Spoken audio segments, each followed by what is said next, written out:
नमस्कार। दिव्य ज्योतिष परामर्श केंद्र में एक बार फिर से आप सभी लोगों का बहुत बहुत स्वागत है। आइए बात करते हैं कि मेष लग्न वालों के लिए कौन सा रत्न उपयुक्त है और कौन सा रत्न उन्हें धारण करना चाहिए। जैसा कि आप सभी लोग जानते हैं कि मेष लग्न में जो लग्नेश होता है वो स्वयं मंगल होता है और किसी भी कुंडली में लग्नेश सबसे शुभ एवं प्रबल राजयोग कारक होता है और किसी भी कुंडली में लग्नेश का बली होना, शुभ होना अति महत्वपूर्ण होता है। परंतु अगर हम बात मेष लग्न की करें तो एक तरफ जहां मेष लग्न में मंगल लग्नेश हैं, वहीं दूसरी तरफ अष्टम भाव के स्वामी होने के नाते अष्टम भाव में वृश्चिक राशि बनती है और वृश्चिक का स्वामी होने के नाते अष्टमेश होने के नाते ये जो लग्नेश हैं मंगल, ये मिला जुला फल देते हैं, कुछ अच्छा भी और कुछ बुरा भी। परंतु ये लग्नेश हैं। लग्नेश के बारे में कहा जाता है कि कोई भी कुंडली तभी जाकर के सही रूप से काम करती है या कोई भी कुंडली तभी अच्छा फल देती है जब उसमें लग्नेश बली अवस्था में हो। तो ऐसे में अगर लग्नेश मंगल शुभ भाव में बैठे हुए हैं 6-8-12 को छोड़ करके या नीच के नहीं हैं, तो हमें इनके रत्न मोगा को अवश्य धारण करना चाहिए, क्योंकि लग्नेश का बली होना बहुत जरूरी है। जब तक राजा बली नहीं होगा, राजा में पावर नहीं होगा, तब तक उसके अधीनस्थ जितने भी पदाधिकारी, कर्मचारी, अधिकारीगण हैं वह अच्छे से कार्य नहीं करेंगे। इसलिए लग्नेश का बली होना और शुभ होना नितांत आवश्यक है। तो मेष लग्न के लोग मोगा को धारण कर सकते हैं किसी अच्छे ज्योतिषी से परामर्श करके। अगर वो शुभ भाव में बैठा हुआ है, बलाबल में कम है, अस्त है, मृत है, तो आप मंगल के रत्न मोगा को अवश्य धारण करें। लेकिन अगर बुरे भाव में 6-8-12 में बैठे हुए हैं या नीच के हैं, तो आप इसके लिए मंगल का जप और दान भी कर सकते हैं। जैसे कि यदि आप पुरुष हैं तो हनुमान जी का व्रत करिए, हनुमान जी की आराधना करिए, हनुमान जी के शरण में रहिए, हनुमान चालीसा का पाठ करिए। साथ ही साथ ओम क्राम क्रीम क्रौं सा भौमाय नमः का एक माला जाप अवश्य करिए। इसके अलावा आप उनके लिए दान भी कर सकते हैं। अब उनके लिए दान में आप किसी मंदिर में गुड़ का भी दान कर सकते हैं, शहद का भी दान कर सकते हैं, साथ ही साथ लाल मूंग का भी दान कर सकते हैं। बजरंग बली का प्रतिदिन दर्शन करिए। तो इस तरह से यदि आप लग्नेश को बलि करेंगे तो निसंदेह आपके जीवन में वह सब कुछ आपको प्राप्त होगा जिसकी आपने अपेक्षा की होगी। आपके रोग, रिपु, ऋण, शत्रु और जो भी समस्या चल रही है उसका शमन होगा। आपके जीवन में सुख, समृद्धि, खुशहाली आएगी। आप सफलता के मार्ग पर अग्रसर होंगे और आपके नौकरी और व्यवसाय में उन्नति होगी, प्रमोशन होगा। नौकरी नहीं लग रही, नौकरी लगेगी। व्यवसाय अच्छे से नहीं चल रहा है तो व्यवसाय भी अच्छे से चलना प्रारंभ करेगा।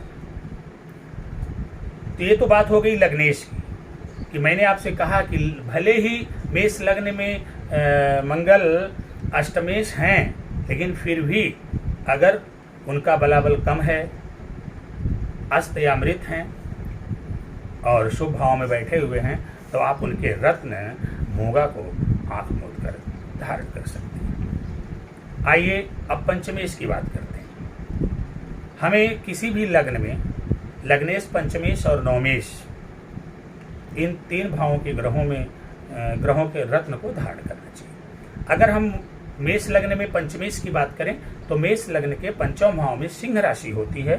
इस प्रकार वहां पर पंचमेश होते हैं सूर्य देव। मैंने जैसा कि पहले वाले वीडियो में कहा था कि मेष लग्न में अगर कोई भी ग्रह सबसे प्रभावशाली और प्रबल राजयोग कारक होता है तो वो सूर्य। ऐसे में हमें सूर्य को बलवान करने का प्रयास करना चाहिए, क्योंकि आपको पता है कि मेष राशि ही ऐसी राशि है जिसमें सूर्य देव उच्च के हो जाते हैं। ऐसे में मेष लग्न के लिए सूर्य का जो रोल है, सूर्य की जो भूमिका है वो बड़ी ही महत्वपूर्ण होती है। सूर्य एकमात्र अकेले ऐसे ग्रह हैं मेष लग्न वालों के लिए जो कि आपके जीवन को चमत्कारिक रूप से बदलने की सामर्थ्य रखते हैं। ऐसी स्थिति में मेष लग्न वालों के लिए चाहिए कि वो सूर्य को यथासंभव बलवान करने का प्रयास करें। यदि सूर्य शुभ भाव में बैठे हुए हैं, मृत हैं, अस्त हैं, बलाबल में कमज़ोर हैं और लेकिन शुभ भाव में बैठे हुए हैं, तो आप आंख मूंद करके उनके रत्न माणिक को अवश्य धारण करें। और यदि शुभ भाव में नहीं बैठे हुए हैं, सूर्य नीच के हैं, छठे, अठे या 12वें भाव में जाकर के बैठे हैं, तो आप ऐसी स्थिति में उनका जप और दान कर सकते हैं। आप सूर्य देव की आराधना करिए, सूर्य को अर्घ दीजिए और ओम घृण सूर्याय नमः का 1 माला प्रतिदिन जाप करिए। आदित्य हृदय स्तोत्र का पाठ करिए, विष्णु जी की आराधना करिए, भगवान राम की भी आराधना आप कर सकते हैं। इसके अलावा आप गेहूं और गुड़ का मंदिर में दान करिए। इस तरह से अगर बुरे भाव में हैं तो उनके बुरे प्रभाव से बचने के लिए, उनके अशुभ प्रभाव से बचने के लिए आप जप, दान एवं पूजा पाठ कर सकते हैं। परंतु यदि पंचमे सूर्य शुभ भाव में बैठे हुए हैं तो आप आंख मूंद करके माणिक के धारण कर लीजिए, क्योंकि माणिक एकमात्र वह रत्न है मेष लग्न वालों के लिए तो जो उनके जीवन के लिए बहुत ही महत्वपूर्ण होता है। आपके जीवन में चल रही आने वाली समस्त समस्याएं, परेशानियां, बाधाएं, रोग, रिप, ऋण सब नष्ट हो जाएंगे। आपका जीवन सुख, समृद्धि, खुशहाली एवं सफलता के मार्ग पर अग्रसर होगा। और साथ ही साथ आपको अगर नौकरी नहीं लग रही है तो नौकरी आपको निश्चित रूप से लगेगी। और अगर प्रमोशन नहीं हो पा रहा है, प्रमोशन रुका हुआ है, तो सूर्य देव के बलि और शुभ होते ही आपका प्रमोशन भी होगा, नौकरी में पदोन्नति होगी, आपका बिजनेस, व्यापार सब अच्छे से चलना प्रारंभ करेगा। और सूर्य को और मजबूत करने के लिए आप पिता का आदर करिए, पिता समान व्यक्तियों का आदर करिए। यदि आप ऐसा करते हैं तो निश्चित रूप से आपके कुंडली में सूर्य देव बलि होंगे और जीवन में आपको आशातीत सफलता की प्राप्ति होगी। इसके बाद बात करते हैं भाग्येश यानी नवमेश की। तो जहां तक मेष लग्न का सवाल है तो नवम भाव भाग्य भाव में धनु राशि होती है, जिसके स्वामी होते हैं बृहस्पति देव।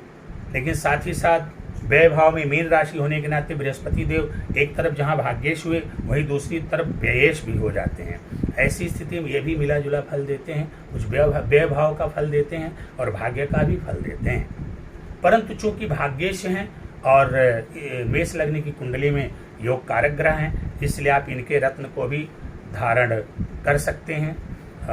अगर गुरु शुभ भाव में बैठे हुए हैं, केंद्र में बैठे हुए हैं, त्रिकोण में बैठे हुए हैं, शुभ भाव में बैठे हुए हैं, अस्त हैं, मृत हैं, बलाबल में कमी है, तो आप इनके रत्न पुखराज को धारण करके आप इनको बलि करके अपने जीवन को सुखमय एवं मंगलमय बना सकते हैं। यदि गुरु सही भाव में नहीं बैठे हुए हैं, बुरे भाव में, छठवें, 8वें या 12वें भाव में बैठे हुए हैं, तो आप इनका जप और दान कर सकते हैं। आप विष्णु जी की आराधना कीजिए, केले के पेड़ में जल दीजिए, घी का दीपक जलाइए, प्रतिदिन मंदिर जाने की आदत डाल लीजिए, बड़े बुजुर्गों का सम्मान करिए, बड़े भाई का आदर करिए, साधु संत महात्माओं का सम्मान करिए, पुजारियों का सम्मान करिए, उन्हें कुछ न कुछ वस्त्र आदि दान करते रहिए। और 4 बृहस्पतिवार मंदिर में 400 ग्राम चने की दाल, 4 गांठ हल्दी जरूर चढ़ाइए। ऐसा करेंगे तो शुभ गुरुदेव जो बुरे भावों में बैठ करके अशुभ फल दे रहे हैं, वो अपनी शुभता प्रदान करना शुरू कर देंगे। आपका जीवन सुखमय एवं मंगलमय हो जाएगा। परंतु यदि गुरु शुभ भाव में बैठे हुए हैं और आपको उचित फल नहीं मिल पा रहा है, आपके जीवन में समस्या, परेशानी, बाधा, रोग, रिप, ऋण इत्यादि, वैवाहिक जीवन डिस्टर्ब है, तमाम प्रकार की समस्याओं से आप घिरे हुए हैं, रोग इत्यादि से आप परेशान हैं, तो निश्चित रूप से अगर गुरु शुभ भाव में बैठे हुए हैं और तो आप इनके रत्न को आँख मूंद करके धारण करिए। क्यों कि जैसे ही आप इनके रत्न को धारण करेंगे, आपके बृहस्पति देव बलि होंगे और आपके जीवन को सुख, समृद्धि, खुशहाली और सफलता से भर देंगे। तो मित्रों, जैसा कि हमने आपको बताया, आप यदि मेष लग्न के हैं तो आपको मंगल का रत्न मूंगा, सूर्य का रत्न माणिक्य और गुरु का रत्न पुखराज अवश्य धारण करना चाहिए यदि ये तीनों ग्रह शुभ भाव में बैठे हुए हैं। परंतु जैसा कि हमने बताया, यदि अशुभ भाव में बैठे हुए हैं तो इनका जप और दान करिए, जिसके संदर्भ में हमने आपको पूर्व में बता दिया है। लेकिन फिर एक बात यहाँ पर मैं दोहराना चाहूँगा कि मेष लग्न वालों के लिए सूर्य बहुत ही महत्वपूर्ण भूमिका में होते हैं, और जैसा कि आप जानते हैं कि सूर्य सभी ग्रहों के राजा होते हैं। ऐसे में यदि आपने मेष लग्न में सूर्य देव को बलि कर लिया तो याद रखिए, जीवन में आप तमाम प्रकार की सफलताओं को, जिनको कि आपने अभी तक नहीं हासिल किया है, वो तमाम सफलताएं आप प्राप्त करेंगे। आपकी नौकरी लगेगी, नौकरी में पदोन्नति होगी, बिजनेस और व्यापार अच्छे से चलेगा, वैवाहिक जीवन सुखमय होगा, पिता से संबंध अच्छे होंगे, उच्च अधिकारियों का समर्थन प्राप्त होगा, सरकार से आपको सहयोग मिलेगा, और समाज में पद और प्रतिष्ठा की वृद्धि होगी। कुल मिलाजुला के संक्षेप में हम बस इतना ही कहेंगे कि यदि आप मेष लग्न के हैं तो इन 3 ग्रहों को, सूर्य, मंगल और बृहस्पति को शुभ और बलवान करने का प्रयास करना चाहिए। तो यदि आप मेष लग्न के हैं, इस बात को दोहराते हुए कि यदि आप मेष लग्न के हैं तो आपके लिए 3 रत्न बनते हैं, मोगा, माणिक्य और पुखराज। तो आप किसी अच्छे ज्योतिषी से परामर्श लेकर के इन तीनों रत्नों को धारण करके अपने जीवन को सुखमय और मंगलमय बना सकते हैं। आज के लिए बस इतना ही, फिर मिलेंगे, नमस्कार।